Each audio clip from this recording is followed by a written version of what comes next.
आज हम अपना कंसेप्ट क्लियर करेंगे बेड वेटिंग के हवाले से। वो बच्चे जो बेड वेटिंग करते हैं, नक्टर्नल एन्यूरेसिस नाइट टाइम में बेड वेटिंग। मोस्टली बच्चे जो होते हैं वो तकरीबन 3 या 4 साल की उम्र में उन्हें अपने ब्लैडर पे कंट्रोल आ जाता है और वो बेड वेटिंग करना बंद कर देते हैं।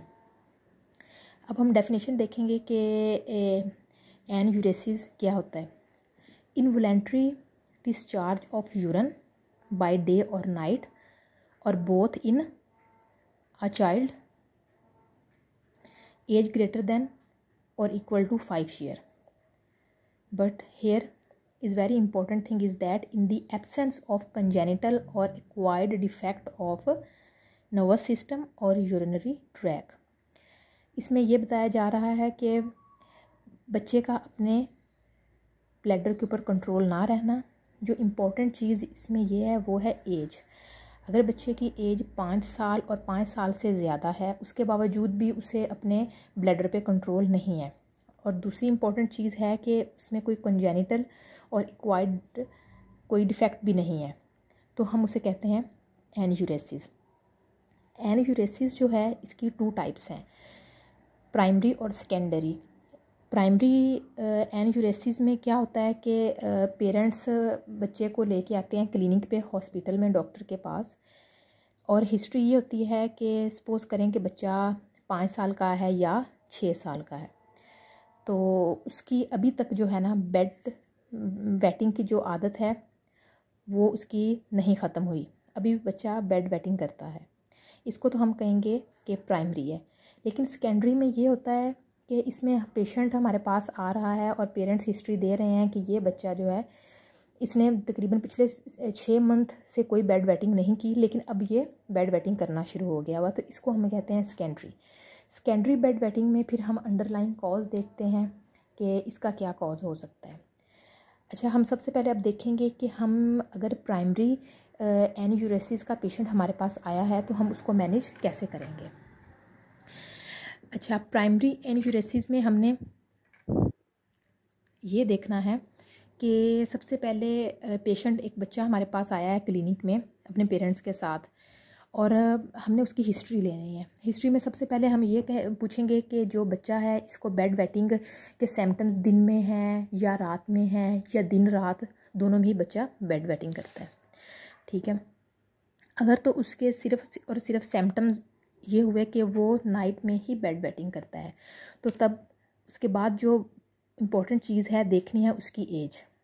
अगर तो एज उस बच्चे की 5 साल से ज़्यादा है, ठीक है, या 5 साल से कम है। अगर तो बच्चे की एज 5 साल से कम है और वो नाइट में ही बेड वेटिंग करता है, तो फिर हम उनके पेरेंट्स को सिंपली रीअश्योर करेंगे कि with the passage of time ये ठीक हो जाएगा। लेकिन अगर बच्चे की उम्र 5 साल से ज़्यादा है और वो बेड वेटिंग कर रहा है, फिर हमें 2 चीज़ें इसमें देखनी पड़ेंगी। सबसे पहले तो हमें देखेंगे कि इसकी फ्रीक्वेंसी क्या है, कि बच्चा जो है वो उसकी जो एपिसोड्स हैं पर वीक देखेंगे।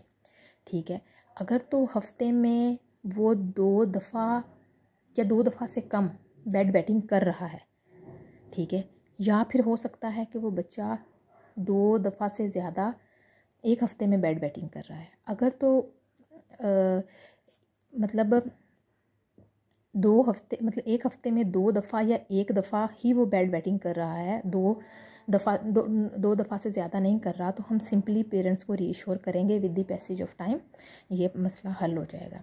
लेकिन अगर उसका episodes more than 2 times per week हैं, तो तब फिर हम उसको ट्रीटमेंट की तरफ जाएंगे। ट्रीटमेंट में हमारे पास 2 ऑप्शन होते हैं, एक है लॉन्ग टर्म और एक होता है शॉर्ट टर्म। जो शॉर्ट टर्म ट्रीटमेंट है वो एक बात याद रखनी है कि वो हम उन बच्चों को देंगे जिनकी age greater than above 7 years हो। उनको हम एक सिंथेटिक हार्मोन्स देते हैं, डेस्मोप्रेसिन। इसके बारे में हम नेक्स्ट वीडियो में डिटेल से पढ़ेंगे। ये हार्मोन जो है यूरिन की प्रोडक्शन को कम करता है सिंपली। और दूसरा लॉन्ग टर्म ट्रीटमेंट में जो हम करेंगे, सबसे पहले जो फर्स्ट लाइन ट्रीटमेंट है वो है एन्यूरेसिस अलार्म। इसमें एक डिवाइस मिलती है, जो उसमें एक सेंसर होता है और एक अलार्म होता है। जो सेंसर है वो बच्चे के अंडरवेयर के साथ अटैच करेंगे और जो अलार्म है उसकी शर्ट के साथ। जैसे ही वो बेड वेटिंग यूरिन पास करेगा तो वो जो अलार्म है बजना शुरू हो जाएगा और बच्चा उठ जाएगा और वॉशरूम जाएगा। इस तरह विद पैसेज ऑफ टाइम उसकी हैबिट डेवलप हो जाएगी और वो आहिस्ता आहिस्ता बेड वेटिंग छोड़ देगा। जो सेकंड हमारे पास ऑप्शन है वो है रिवॉर्ड सिस्टम। रिवॉर्ड सिस्टम को हम इंशाल्लाह नेक्स्ट वीडियो में डिटेल से पढ़ेंगे। इसमें यह है कि हमने बच्चे को ट्रेन करना है कि उसने सोने से पहले अपना ब्लैडर एम्प्टी करना है। उसके अलावा 2-3 घंटे पहले उसने फ्लूइड इनटेक करना है और सोने से 1-2 घंटे पहले उसने कुछ नहीं लेना। ये सिंपली हम ये देखेंगे। अब नेक्स्ट हमारे पास है कि जो सेकेंडरी एनयूरेसिस है जिसमें ये हिस्ट्री होगी पेशेंट की कि लास्ट 6 मंथ से में उसमें वो बेड वेटिंग फ्री था और अब वो दोबारा बेड वेटिंग स्टार्ट करती है।